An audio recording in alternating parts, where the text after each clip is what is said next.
निवेश की दुनिया में पहला कदम बहुत से लोगों के लिए ये एक ऊंचे पहाड़ पर चढ़ने जैसा लगता है। बिल्कुल। कहाँ से शुरू करें, क्या ये सही वक्त है, और वो सबसे बड़ा सवाल, कितने पैसे चाहिए। हाँ, ये सारे सवाल ही हमें रोक देते हैं। आज हम बिल ओनील के कुछ बहुत ही दिलचस्प आइडियाज को समझने की कोशिश करेंगे जो उन्होंने शुरुआती निवेशकों के लिए दिए हैं।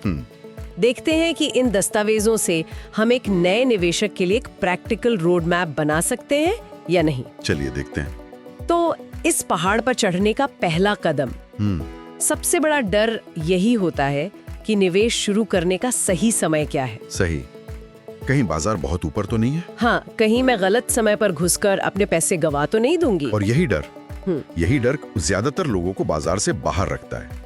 लेकिन इन दस्तावेजों में जो बात सबसे जोर देकर कही गई है वो थोड़ी चौंकाने वाली है। अच्छा, क्या है वो? इसके मुताबिक निवेश शुरू करने का कोई परफेक्ट समय होता ही नहीं है। कोई परफेक्ट समय नहीं। नहीं, सही समय का इंतजार करना ही सबसे बड़ी गलती है। इसका कारण भी बहुत सीधा सा है।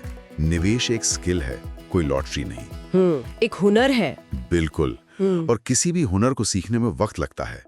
ज्यादातर लोगों को बाजार की बारीकियों को समझने में और लगातार मुनाफा कमाने की कला सीखने में 2 से 3 साल लग जाते हैं। 2 से 3 साल, ये तो काफी समय है। हाँ, तो अगर कोई ये सोचे कि जब मेरे पास ज्यादा पैसे होंगे या जब बाजार थोड़ा ठीक हो जाएगा तब शुरू करूंगा, तो वो असल में सीखने का सबसे कीमती वक्त गवा रहा है। ये बात तो है।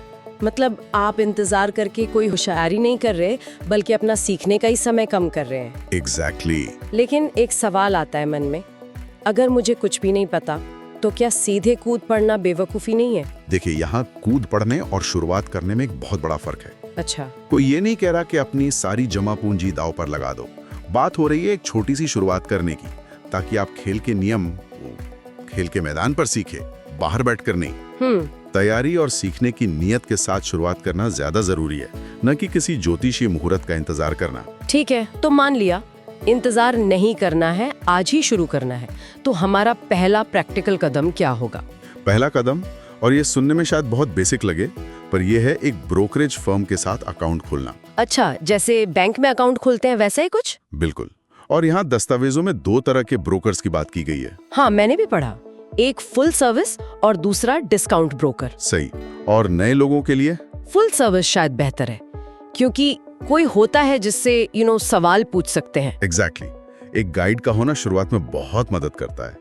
लेकिन यहीं पर एक बहुत जरूरी चेतावनी भी है। क्या? सारे ब्रोकर एक जैसे नहीं होते, और एक अच्छा ब्रोकर चुनना आपके निवेश के सफर का शायद सबसे जरूरी फैसला हो सकता है। मतलब सिर्फ बड़ी कंपनी का नाम देखकर अकाउंट नहीं खोलना चाहिए। बिल्कुल नहीं। सलाह यह है कि आप उस फर्म के ऑफिस मैनेजर से मिलें, उनसे सीधे, और कुछ मुश्किल सवाल पूछें। मुश्किल सवाल जैसे कि एक नया निवेशक क्या पूछेगा? आप उनसे उनकी निवेश की फिलॉसफी पूछ सकते हैं। मतलब वो किस आधार पर स्टॉक चुनते हैं। कोई ठोस तरीका है या बस कहानियों पर यकीन करते हैं? सही। आप पूछ सकते हैं कि वो कौन सी किताबें पढ़ते हैं, और सबसे जरूरी, वो जानकारी के लिए कौन से डेटा स्रोतों का इस्तेमाल करते हैं। अच्छा, ये भी देखना कि वो सिर्फ अपनी फर्म के नए प्रोडक्ट्स बेचने में तो दिलचस्पी नहीं रखते। बिल्कुल। ये जानना बहुत जरूरी है कि जिस व्यक्ति पर आप भरोसा करने जा रहे हैं, क्या उसने पहले अपने ग्राहकों के लिए पैसा बनाया भी है या नहीं। इसी से जुड़ा एक बहुत दिलचस्प पॉइंट मिला मुझे इन दस्तावेजों में। इसमें लिखा है कि ब्रोकर से पूछो कि क्या वो इन्वेस्टर्स बिजनेस डेली को सब्सक्राइब करते हैं। हाँ, और ये एक बहुत चालाकी भरा सवाल है। क्यों? इसके पीछे की सोच क्या है? क्या है कि IBD जैसे इसे कहते हैं, वो डेटा, चार्ट्स और कंपनियों की कमाई के ठोस आंकड़ों पर बहुत जोर देता है। वो टिप्स पर नहीं चलता। अच्छा। तो अगर कोई ब्रोकर इसे पढ़ता है तो इस बात की अच्छी संभावना है कि वो सिर्फ सुनी सुनाई बातों पर नहीं, बल्कि ठोस रिसर्च के आधार पर सलाह देता है। तो ये एक तरह का लिटमस टेस्ट है। हाँ, एक तरह से। और डिस्काउंट ब्रोकरेज के लिए भी यही सलाह है। सबसे सस्ता मत चुनिए, ऐसी फर्म चुने जिसकी साख अच्छी हो, तकनीक भरोसेमंद हो। ठीक है, ब्रोकर तो चुन लिया, लेकिन अकाउंट के भी अलग अलग प्रकार होते हैं। ज्यादातर लोगों को तो लगता है बस एक डीमैट अकाउंट होता है। ये एक बहुत जरूरी सवाल है। मुख्य रूप से 2 तरह के अकाउंट होते हैं, कैश अकाउंट और मार्जिन अकाउंट। इनमें क्या फर्क है? कैश अकाउंट सीधा सा है, आपके अकाउंट में जितने पैसे हैं आप उतने के ही शेयर खरीद सकते हैं बस। और मार्जिन अकाउंट में आप अपने ब्रोकर से पैसे उधार लेकर निवेश कर सकते हैं। ओह, ये तो सुनने में आकर्षक लगता है। पर एक नए निवेशक के लिए बहुत खतरनाक है, बहुत ज्यादा। अगर बाजार आपके खिलाफ गया तो आपको न सिर्फ अपना पैसा गंवाना पड़ेगा बल्कि ब्रोकर का उधार भी चुकाना होगा। बाप रे। इसलिए सलाह बिल्कुल साफ है, हमेशा कैश अकाउंट से शुरुआत करें। मार्जिन के बारे में तो कम से कम 2-3 साल के अनुभव के बाद ही सोचें। ठीक है, तो एक नए निवेशक ने ये सब कर लिया है, एक अच्छा ब्रोकर मिल गया, कैश अकाउंट भी खुल गया, अब वो अपने डैशबोर्ड को देख रहा है और सोच रहा है अब क्या? अब असली काम शुरू होता है। अब खुद को शिक्षित करना है और बाजार को समय देना है। समय देना मतलब हर हफ्ते कुछ घंटे अपने निवेश पर, बाजार पर रिसर्च करने में लगाएं। और इसी के साथ एक और दिलचस्प बात कही गई है, दूसरों की राय से सावधान रहें। ओह, वो जो टिप्स आती रहती हैं सबसे, बिल्कुल, टीवी पर, दोस्तों से। एग्जैक्टली। ज्यादातर राय निजी होती हैं, भावनाओं पर आधारित होती हैं और अक्सर गलत होती हैं। यहीं पर मुझे लगता है कि चार्ट्स की बात आती है ना? बिल्कुल। दूसरों की राय सुनने के बजाय दस्तावेजों में चार्ट पढ़ना सीखने पर बहुत जोर दिया गया है। बिल्कुल, इसका तर्क बहुत शक्तिशाली है। चार्ट्स आपको राय नहीं बताते, वो आपको तथ्य दिखाते हैं। तथ्य कैसे? वो आपको बताते हैं कि किसी स्टॉक की कीमत और वॉल्यूम के साथ असल में क्या हो रहा है। बड़े बड़े संस्थागत निवेशक जैसे म्यूचुअल फंड्स जब कोई स्टॉक खरीदते या बेचते हैं तो उनके निशान चार्ट्स पर दिख जाते हैं। तो चार्ट्स पढ़ना एक तरह से इन बड़े खिलाड़ियों के कदमों के निशान पढ़ना है। सही कहा, ये आपको बाजार की हकीकत दिखाता है, न कि लोगों की उम्मीदें या डर। ठीक है, तो हमें क्या करना है ये तो साफ हो रहा है, लेकिन कभी-कभी ये जानना ज्यादा जरूरी होता है कि क्या नहीं करना है। बिल्कुल सही, उन्हें दूर रहना चाहिए। दस्तावेज इस बारे में बिल्कुल स्पष्ट है। सट्टेबाजी वाले क्षेत्रों से सख्ती से दूर रहने की सलाह है। जैसे कम कीमत वाले स्टॉक, जिन्हें पेनी स्टॉक्स भी कहते हैं। अच्छा। साथ ही फ्यूचर्स, ऑप्शंस, ये सब बहुत जटिल इंस्ट्रूमेंट्स हैं। इनमें जोखिम बहुत ज्यादा होता है। ये पेशेवर ट्रेडर्स के लिए हैं, शुरुआती निवेशकों के लिए नहीं। एक मिनट, लेकिन बहुत से नए निवेशक यही तो सोचते हैं कि कम पैसे में ज्यादा शेयर मिल जाएं तो अच्छा है। हाँ, ये एक क्लासिक जाल है। मतलब 100 रुपए में 10 रुपए वाले 10 शेयर मिल जाएंगे, जबकि 50 रुपए वाले सिर्फ 2। इस सोच में क्या गलती है? ये बहुत ही आम गलतफहमी है। हर कोई उस एक पेनी स्टॉक की कहानी सुनना चाहता है जो रातों रात रॉकेट बन गया। सही। लेकिन कोई उन 999 की बात नहीं करता जो जीरो हो गए। इन दस्तावेजों में साफ कहा गया है, यू गेट व्हाट यू पे फॉर। आप जितना भुगतान करते हैं आपको उतना ही मिलता है। बिल्कुल। बड़ी संस्थाएं जो बाजार को चलाती हैं, वो इन कम कीमत वाले घटिया क्वालिटी के शेयरों से दूर रहती हैं। तो जब आप पेनी स्टॉक खरीदते हैं तो आप उन कंपनियों में पैसा लगा रहे हैं जिन्हें बड़े और समझदार निवेशक छूना भी नहीं चाहते। तो मतलब सबसे सस्ते शेयर नहीं बल्कि सबसे अच्छी कंपनियां खरीदनी है। हाँ, भले ही उनका एक शेयर महंगा क्यों ना हो। यहाँ तक कि एक रेंज भी सुझाई गई है, $15 से $150 प्रति शेयर। अच्छा, ये एक अच्छा शुरुआती पैमाना हो सकता है। चलिए अब उस सवाल पर आते हैं जो शायद हर किसी के मन में सबसे पहले आता है। आखिर शुरुआत करने के लिए कितने पैसे चाहिए? और इसका जवाब शायद कई लोगों को हैरान और खुश कर देगा। बताइए। दस्तावेजों के अनुसार शुरुआत करने के लिए आपको लाखों या हजारों डॉलर की जरूरत नहीं है। केवल $500 से $1000, यानी लगभग 40 से 80 हजार रुपए काफी हैं। बस इतना ही? हाँ, क्योंकि यहाँ शुरुआती लक्ष्य पैसा कमाना है ही नहीं। मुख्य लक्ष्य है बाजार में उतरना, अनुभव लेना और अपनी गलतियों से सीखना जब दांव पर लगी रकम छोटी हो। ये बात तो सही है। अनुभव यहाँ सबसे बड़ा शिक्षक है और वो अनुभव हासिल करने के लिए बहुत बड़ी पूंजी की जरूरत नहीं है। अनुभव की बात चली है तो कई लोग पेपर ट्रेडिंग की सलाह देते हैं, मतलब बिना असली पैसे लगाए सिर्फ कागज पर अभ्यास करना। ये सुरक्षित लगता है? हाँ, लगता है, लेकिन इन दस्तावेजों में इसके बारे में एक बहुत ही जबरदस्त कहानी है।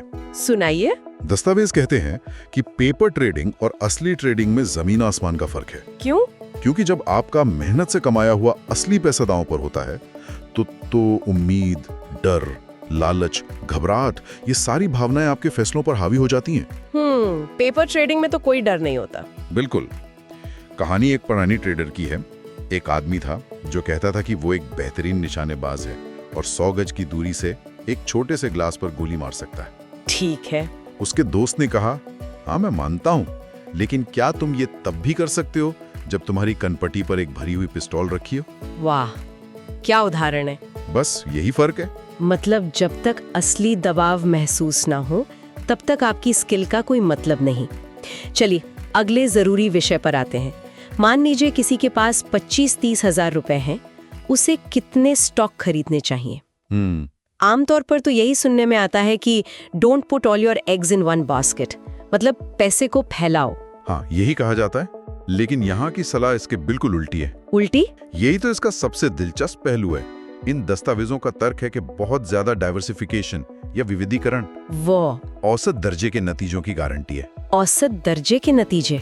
हाँ, तर्क ये है कि अगर आपके पास 50 अंडे हैं तो आप हर एक पर ठीक से नजर नहीं रख सकते, लेकिन अगर आपके पास सिर्फ 5 सबसे अच्छे, सबसे मजबूत अंडे हैं तो आप उनकी पूरी देखभाल कर सकते हैं। तो फिर कितने स्टॉक्स की सलाह दी गई है? क्या इसके लिए कोई खास नंबर है? हाँ, और ये नंबर बहुत ही सटीक हैं। अगर आपका पोर्टफोलियो $5000 या उससे कम का है तो 2 से ज्यादा स्टॉक नहीं। सिर्फ 2? सिर्फ 2। अगर $10,000 हैं तो 2 या 3 स्टॉक, 25,000 के लिए 3 या 4, और अगर पोर्टफोलियो बड़ा हो तो 50,000 के लिए 4 या 5, और यहाँ तक कि $100,000 या उससे ज्यादा के लिए भी सिर्फ 5 या 6 स्टॉक। 20 या उससे ज्यादा स्टॉक रखने को तो पूरी तरह से नासमझी बताया गया है। मतलब कुछ बेहतरीन कंपनियों को चुनें, उन पर ध्यान केंद्रित करें और उन्हें गहराई से समझें। बिल्कुल। ये सब तो एक स्किल की तरह लग रहा है जिसे लगातार सुधारने की जरूरत है। तो जाहिर है सीखने की प्रक्रिया कभी खत्म नहीं होती होगी। कभी नहीं। सीखना एक सतत प्रक्रिया है। इसके लिए 4 क्लास किताबों की सिफारिश भी की गई है। कौन कौन सी? पहली, investors business daily guide to the markets. दूसरी, जेरल्ड लोब की the battle for investment survival. तीसरी और शायद सबसे प्रसिद्ध, एडविन लेफेवर की reminiscences of a stock operator. ये तो पढ़नी ही चाहिए। और चौथी? चौथी, बर्नार्ड बलूच की आत्मकथा माय ओन स्टोरी। तो अगर हम आज की इस पूरी चर्चा का सार निकालें तो एक नए निवेशक के लिए संदेश काफी साफ है। पहला, सही समय का इंतजार मत करो, सीखने के इरादे से आज ही एक छोटी शुरुआत करो। सही। दूसरा, एक अच्छा और भरोसेमंद ब्रोकर चुनो। तीसरा, हमेशा कैश अकाउंट से शुरू करो, मार्जिन से दूर रहो। बिल्कुल। चौथा, बहुत सारे शेयरों के पीछे भागने के बजाय कुछ चुनिंदा अच्छी क्वालिटी वाली कंपनियों पर ध्यान केंद्रित करो। और सबसे जरूरी, लगातार सीखते रहो। बिल्कुल सही। यहाँ सबसे बड़ी सीख यही है कि निवेश कोई जल्दी अमीर बनो योजना नहीं है। ये एक गंभीर व्यवसाय है। ये एक कौशल है जिसे सीखने और उसमें महारत हासिल करने में समय, अनुशासन और तैयारी लगती है।